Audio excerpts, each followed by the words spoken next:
Mood stabiliser ആയിട്ടുള്ള lithium നിങ്ങളെല്ലാവരും കേട്ടിട്ടുണ്ടാവും അല്ലേ? എൻക്ലെക്സ് ആർ എൻ എക്സാംസിന് ലിഥിയം മെഡിക്കേഷൻ റിലേറ്റ് ചെയ്തിട്ട് ഒരുപാട് ക്വസ്റ്റ്യൻസ് വരാറുണ്ട്. അപ്പോൾ ലിഥിയം റിസീവ് ചെയ്യുന്ന ഒരു പേഷ്യൻറ്റിന് നേഴ്സ് പറഞ്ഞു കൊടുക്കേണ്ട ഒരു ഇമ്പോർട്ടൻ്റ് ആയിട്ടുള്ള ഒരു കാര്യമാണ് ഡീഹൈഡ്രേഷൻ ആൻഡ് ഹൈപ്പോനെട്രീമിയ. ഈ രണ്ട് കാര്യങ്ങളും അവോയ്ഡ് ചെയ്യണം. കാരണം ലിഥിയം ഒരു സോൾട്ടാണ്. എക്സസീവ് ഡീഹൈഡ്രേഷൻ ഉണ്ടെങ്കിൽ ലിഥിയം അക്യുമുലേറ്റ് ചെയ്യുകയും സീറം ലിഥിയം ലെവൽ ഇൻക്രീസ്ഡ് ആയി ലിഥിയം ടോക്സിസിറ്റിയിലേക്ക് ലീഡ് ചെയ്യുകയും ചെയ്യും. ലിഥിയം റിസീവ് ചെയ്യുന്ന പേഷ്യൻസിന് ADHൻ്റെ അളവ്, ആൻറ്റി ഡയബറ്റിക് ഹോർമോണിൻ്റെ അളവ് ഓട്ടോമാറ്റിക്കലി കുറഞ്ഞ്, അത് ലിഥിയത്തിൻ്റെ ഒരു ആക്ഷൻ കാരണം ADHൻ്റെ അളവ് കുറയുകയും അത് ഓട്ടോമാറ്റിക്കലി ഡീഹൈഡ്രേഷനിലേക്ക് ലീഡ് ചെയ്യുകയും ചെയ്യും.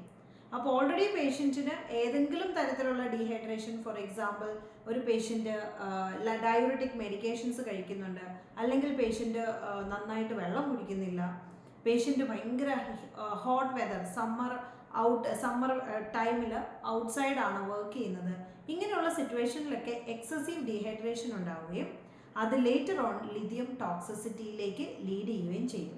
അതുകൊണ്ട് തന്നെ ഡീഹൈഡ്രേഷൻ അവോയ്ഡ് ചെയ്യുന്നത് ലിഥിയം ടോക്സിസിറ്റി അവോയ്ഡ് ചെയ്യാനുള്ള ഒരു ഏറ്റവും ഇമ്പോർട്ടൻ്റ് ആയിട്ടുള്ള കുറുക്കു വഴിയാണ്.